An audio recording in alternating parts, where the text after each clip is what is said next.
성탄절 예배의 자리에 함께 하신 모든 분들 환영하고 축복합니다.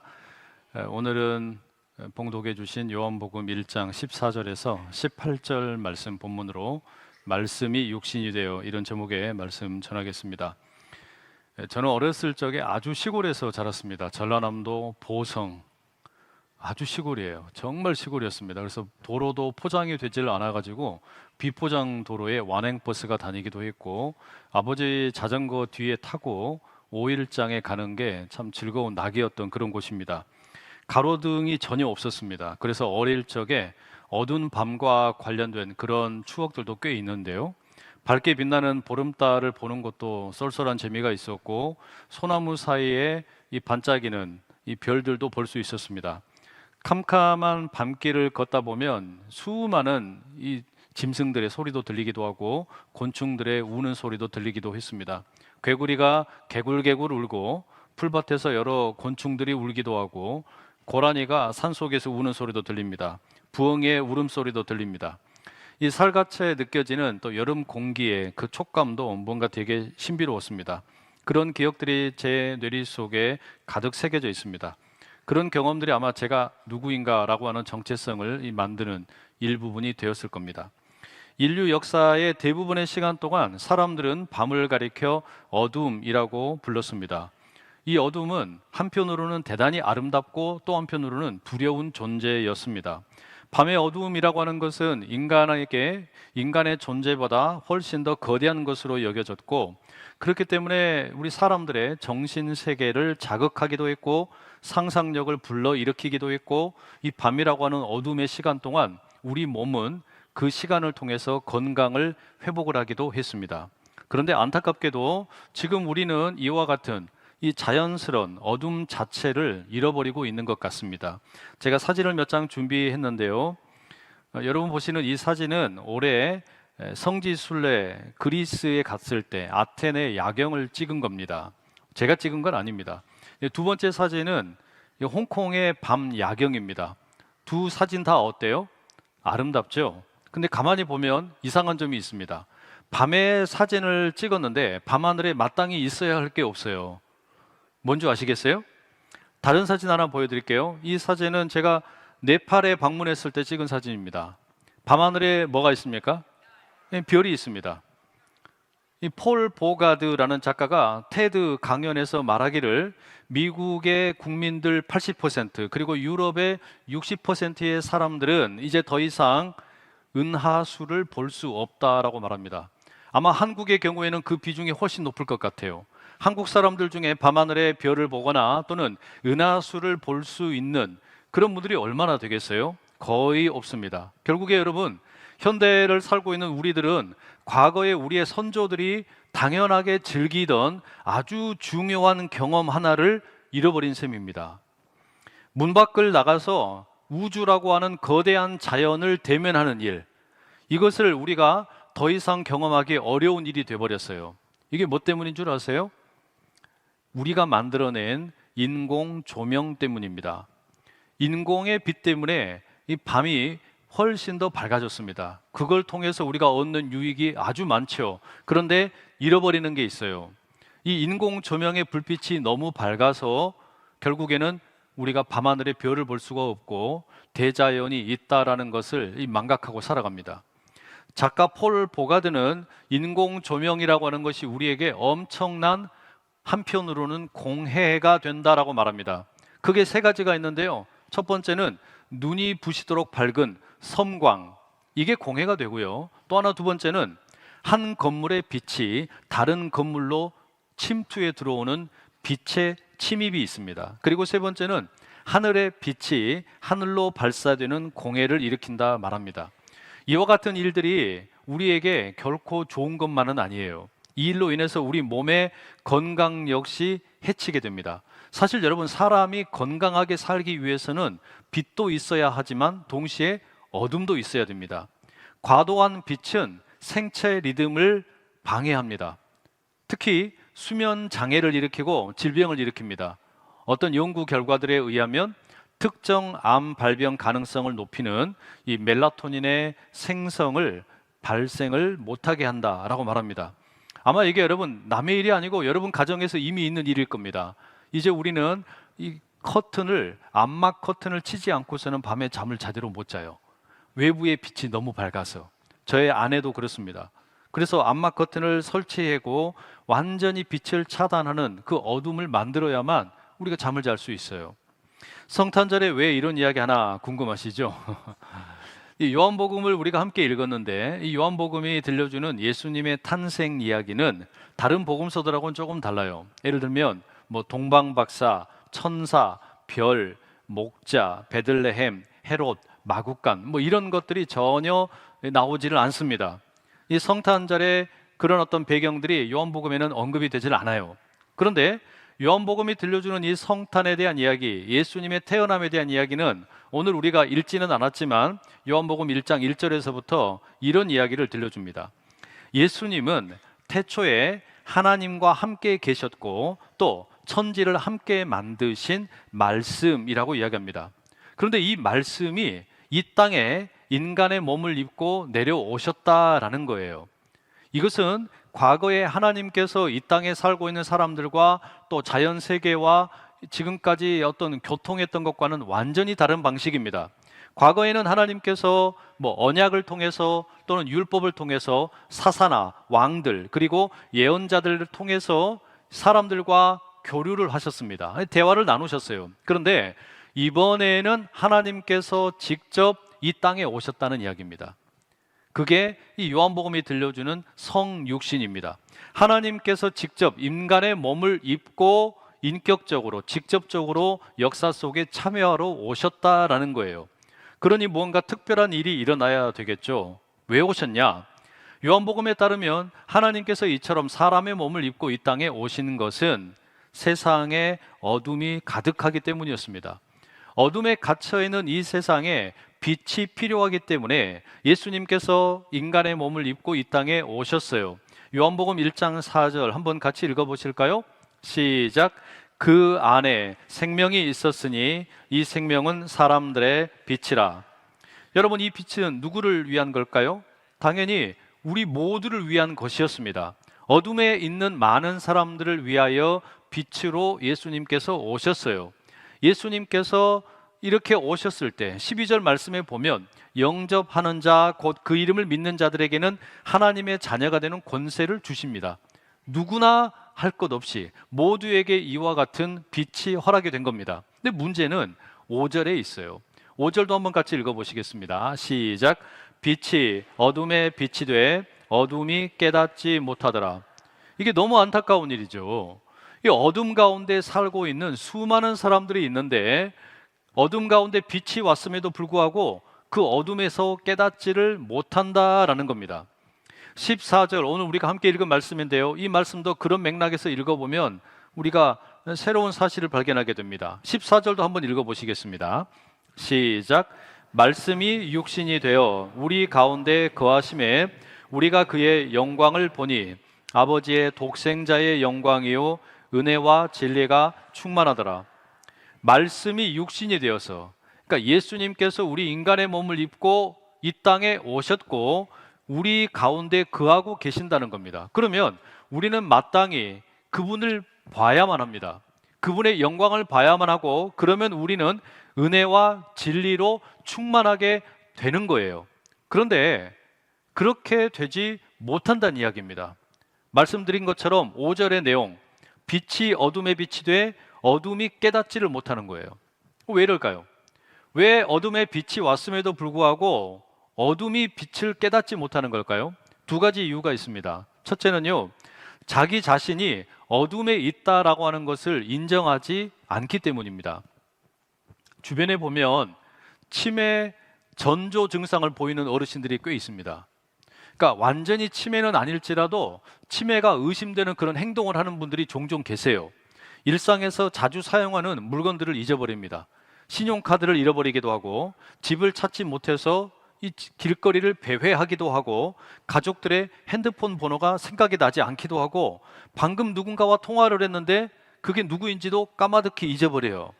그럼 가족들은 걱정이 되겠죠. 병원에 가서 검사를 좀 하자라고 이야기합니다. 그런데 아무리 주변에서 권유를 해도 당사자가 나는 괜찮다라고 하면 어떻게 할 수 있어요? 이 방법이 없는 거예요. 그게 5절의 내용입니다. 빛이 어둠에 빛이 돼 어둠이 깨닫지 못하더라. 그러니까 내 스스로에 대해서 인정을 하지 않는 거. 이게 첫 번째 이유예요. 근데 두 번째, 아까 말씀드린 것처럼 인공 조명이 너무 많기 때문입니다. 인공 조명으로 여러분 우리가 밤을 화려하게 장식을 하다 보니까 본래 당연히 보였던 이 밤하늘에 별이 보이지 않는 것과 같은 일이 벌어지는 거예요. 이 성탄은 빛으로 오신 예수님을 만나는 시간입니다. 그런데 마땅히 봐야 될 그 예수 그리스도 그 빛을 우리가 다른 불빛 때문에 잊어버리고 잃어버리고 놓치는 경우가 너무 많다는 이야기입니다. 성탄 트리의 불빛 때문에, 상점들의 불빛 때문에, 텔레비전의 불빛 때문에, 스마트폰의 불빛 때문에, 그게 어떤 불빛이 되었든지 간에 인공 조명을 우리가 너무 많이 만들어서 인공의 빛을 너무 많이 만들어 놓고 즐기다 보니까 정작 정말로 봐야 될 빛을 못 보고 있다라는 이야기예요. 이게 성탄절의 비극입니다. 우리는 여러분, 이게 빛인가 보다 생각돼서 취하는 것들이 꽤 많습니다. 우리 인생이 답답하니까 술을 마십니다. 그런데 여러분, 술을 아무리 많이 마셔봐야 인생의 어둠이 사라지지 않습니다.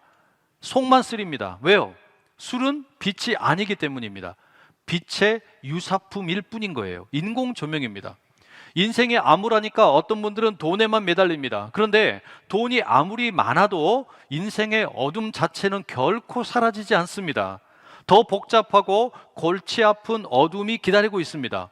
돈 역시 진짜 빛이 아니라는 이야기예요. 빛처럼 보였지만 사실은 빛이 아닌 겁니다. 인공 조명일 뿐이에요.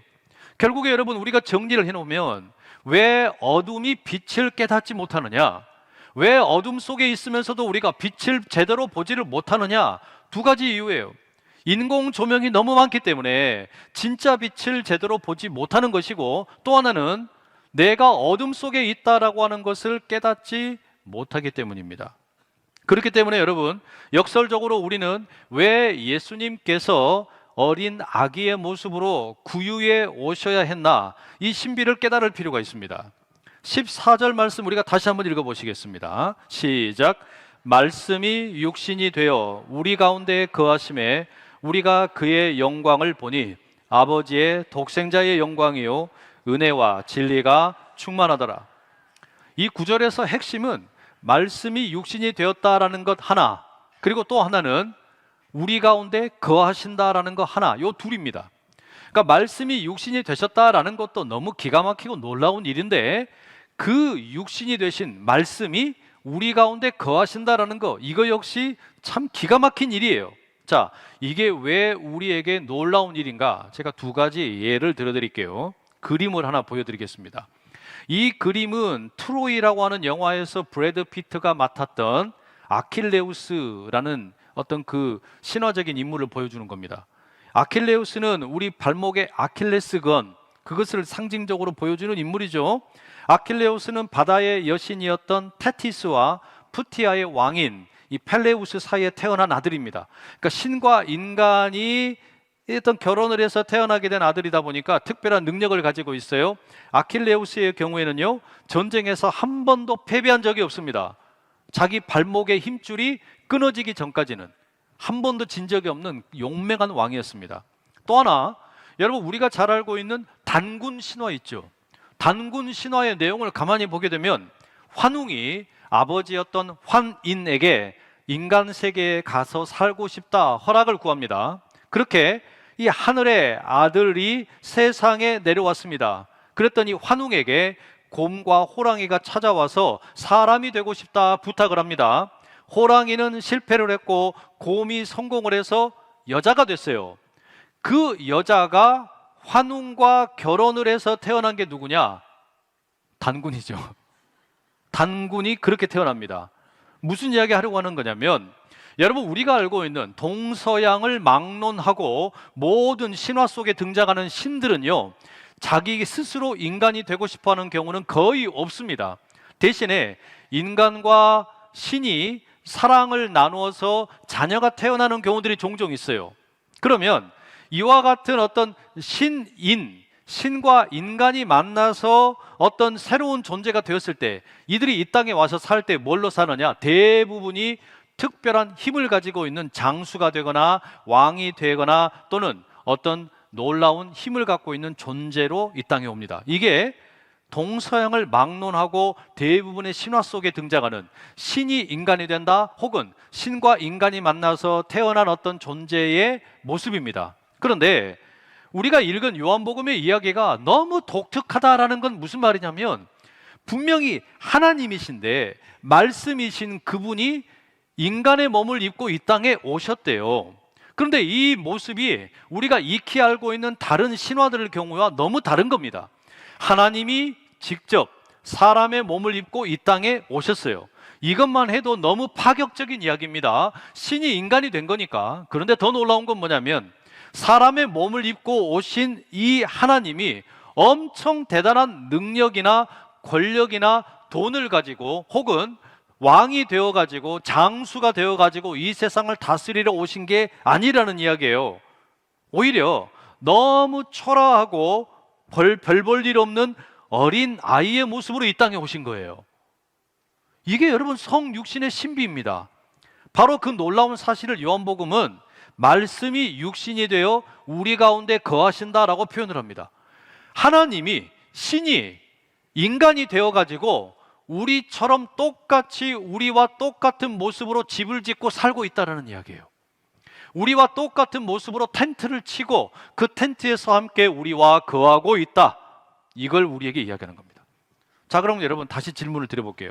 왜 예수님께서 이처럼 작고 여린 아기의 모습으로 그것도 베들레헴 마구간의 구유에 오셨습니까? 왜 그러셨을까요? 그것은 빛이 진짜 빛이 되려면 어둠을 직시해야 하기 때문입니다.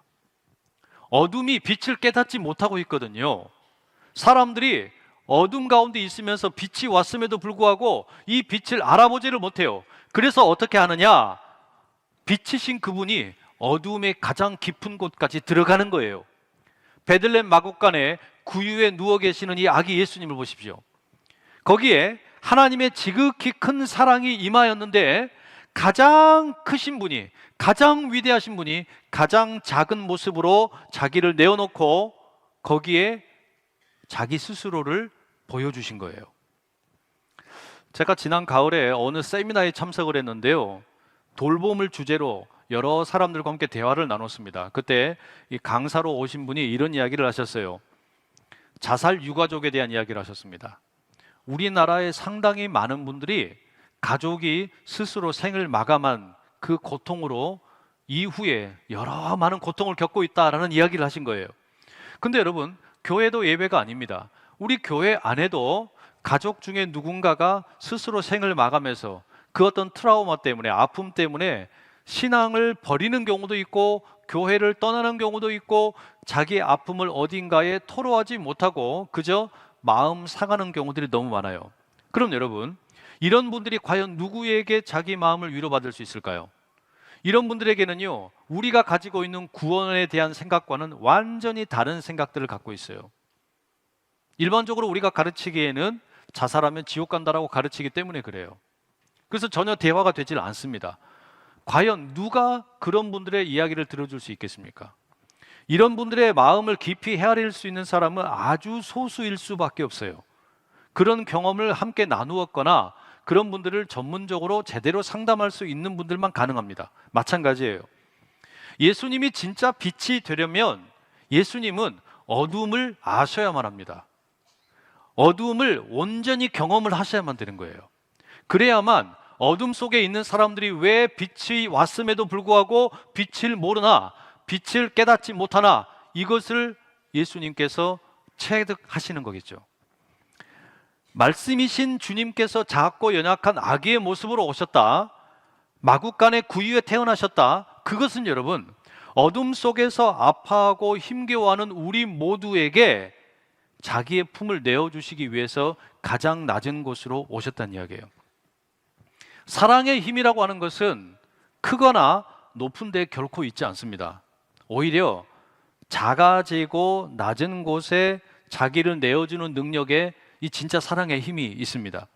그래서 주님께서는 자기 스스로의 힘으로는 결코 천국의 근처에도 얼씬거리지도 못하는 그런 사람들을 위해서 가장 낮은 곳에 가장 천한 자리에 그들 곁으로 가셨다는 이야기예요. 바로 거기에 빛이 오신 거예요. 빛은 그냥 어둠에 착 하고 나타난 게 아니라 어둠 가장 깊은 곳, 그 가장 내밀한 곳, 아주 깊은 곳까지 찾아가셔서 그 밑을 받쳐주고 계신다는 이야기예요. 빛이 친히 내려오셔서 더럽고 냄새나는 구유까지 훤히 비추십니다. 이 빛은 가장 밑바닥에 닿아서 우리 삶의 가장 은밀하고 어수선한 구석구석을 비추고 계시는 거예요. 여러분의 삶도 예외가 아닙니다. 여러분의 삶에도 누구에게도 보여주지 못한 어둠의 자리, 바로 그 자리에 예수님이 오셨다는 이야기예요. 우리가 어둠에 있으면서도 깨닫지 못하니까 그것을 깨닫게 하시기 위해서 가장 밑바닥, 나는 여기가 제일 밑바닥이다 라고 생각되는 바로 그 자리에 그 밑에 예수님이 오셨다는 이야기예요. 그게 예수님께서 마구간 구유의 어린 아기로 오셨다는 의미입니다. 내 인생에 나는 진짜 이제는 바닥이다, 여기는 내가 더 이상 내려갈 곳이 없다라고 생각되는 그 자리, 바로 그 밑에 예수님이 오신 거예요. 바로 거기에 계시는 예수님을 만나실 수 있기를 축복합니다. 우리가 이 사실을 기억해야 돼요. 우리가 아무리 낮은 데로 떨어져도, 아무리 우리가 밑바닥으로 떨어진 것 같아도 하나님께서는 그것보다 더 낮은 데에 임하고 계신다는 이야기입니다. 그것을 상징적으로 보여주는 자리가 마구간이고 구유, 여물통이라는 이야기예요. 영원하신 하나님께서 하늘의 영광을 버리시고 떨어지셔서 가장 초라한 그 구유의 자리까지 낮아지셨어요. 왜냐? 우리가 살고 있는 이 불안과 염려, 그리고 걱정이라고 하는 이 감옥으로부터 우리를 해방시키기 위해서 그렇습니다. 우리의 삶을 해방시키시기 위해서 그분이 친히 내가 열어줄게, 바깥에서 열어주시는 게 아니라 그 감옥 속으로 들어오신 거예요. 어둠 속으로 들어오신 겁니다. 그 어둠 속으로 들어오셔서 우리를 껴안고 우리와 함께 어둠으로부터 나갈 수 있도록 인도해 주신다는 이야기예요. 그래서 요한복음은 말하기를 예수 그리스도께서 길이요 진리요 생명이라고 이야기하는 겁니다. 그냥 바깥에서 내가 열어줄게 나와라 이렇게 하시는 게 아니에요. 그렇게 해서는 사람들이 깨닫지를 못해요. 예수님께서는 가장 깊은 그 감옥 속으로, 가장 깊은 어둠 속으로 들어가셔가지고 지금 여러분이 울고 있는 그 자리에서 여러분의 손을 꽉 잡고 함께 가자, 내가 길이다, 내가 진리다, 내가 생명이다. 그리고서 그 어둠이 막고 있던 감옥의 문을 활짝 여시고 우리 가운데 인생의 새로운 삶의 길을 열어주시는 줄 믿습니다. 하나님의 사랑이 그렇게 나타나셨다는 이야기예요. 그렇기 때문에 여러분, 우리의 삶의 지금 현실이 아무리 참혹하다고 할지라도, 완전히 폐허가 되었다고 이야기할지라도, 내 삶이 쓰러져가는 그야말로 완전히 초가집 같은 형편일지라도, 우리는 이 세상에서 고통 속에 신음하며 살아가면서도 그럼에도 불구하고 십자가를 바라보고 예수님 누워 계시는 마구간 구유를 바라보는 줄 믿습니다. 여러분 가만 생각해 보세요. 가장 행복했던 때가 언제이세요? 여러분이 제일로 행복했던 때가 언제이십니까? 빛 가운데서 막 환하게, 모든 것이 환하고 환할 때 여러분 행복하셨습니까? 아마 아닐 거예요. 진짜 행복했던 때는요, 오히려 눈앞이 캄캄하고 깊은 밤, 그런데 그 깊고 깊은 어둠의 자리에서 빛을 만나서 그 빛과 함께 어둠을 이기던 때 아닙니까? 여러분, 우리는 그때 제일 행복했어요. 내 인생이 제일 행복했던 때가 언제인가 보면요, 매일같이 모든 게 잘 되고 일어나니까 그냥 돈이 막 그냥 덩굴채 굴러 들어오고 모든 것이 내 뜻대로 다 되는 그때가 아니에요. 오히려 내가 어둠에 있다, 내가 깊은 절망 속에 있다, 내가 너무너무 답답한 그런 어떤 마음에 갇혀있다라고 생각되는데, 그때 빛을 만나서 그 빛과 함께 어둠을 이겨가는 경험, 바로 그게 여러분 우리에게 가장 큰 희열이고 가장 큰 행복의 때입니다. 그렇기 때문에 혹시라도 이 성탄절 예배를 드리는 자리 가운데 여전히 그 감옥에 갇혀있다고 생각되는 분들, 그 어둠에 갇혀있다고 생각되는 분들, 여러분 그 자리에서 예수님을 만나면 거기에서 가장 행복한 때가 열리는 줄 믿습니다. 여러분의 인생 가운데 그 가장 깊은 절망의 어둠의 자리일지라도 빛이신 주님이 오셔서 여러분의 손 잡아주시고 이끌어주시면 지금부터 여러분의 인생의 불행 끝, 행복 시작, 문이 열리게 된다는 말이에요. 바로 그게 오늘 우리가 함께 읽었던 말씀입니다. 말씀이 육신이 되어 우리 가운데 거하심에, 말씀이 육신이 되어 우리 가운데 거하심에 우리가 그의 영광을 보니 아버지의 독생자의 영광이요 은혜와 진리가 충만하더라. 이 은혜를 우리가 함께 누리는 복된 성탄절 되기를 간절히 축복합니다. 기도하겠습니다. 말씀이 육신이 되어 우리 가운데 거하심에 우리가 그의 영광을 보니 아버지의 독생자의 영광이요 은혜와 진리가 충만하더라. 주님, 이 성탄절 아침 우리가 함께 모여 예배를 드립니다. 그러나 여전히 우리는 어두움 가운데 빛이 비쳤음에도 불구하고 어둠이 깨닫지를 못하는 것 같은 안타까운 형편입니다. 깊은 저 어둠 속에 갇혀 있는 것 같고 폐허가 되어버린 것 같은 우리의 인생 가운데 안타까워하며 울고 있습니다. 하오나 주님, 저 바깥에서, 문 밖에서 우리 보고 나오라 편하게 부르시는 게 아니라 내가 갇혀있는 그 어둠의 자리에 친히 들어오셔서 내 손 꽉 잡아주시고 길이요 진리요 생명이 되신 그 주님께서 이 어둠의 문을 활짝 여시고 우리를 인도하여 주신다니 감사드립니다. 가장 깊은 어둠의 자리에서 가장 행복한 역사가 펼쳐지는 줄 믿사오니 주여, 여기 함께 모여 예배하는 우리 모든 성도들 가운데 하나님의 은총으로 함께하여 주시옵소서. 예수님의 이름으로 기도드립니다. 아멘.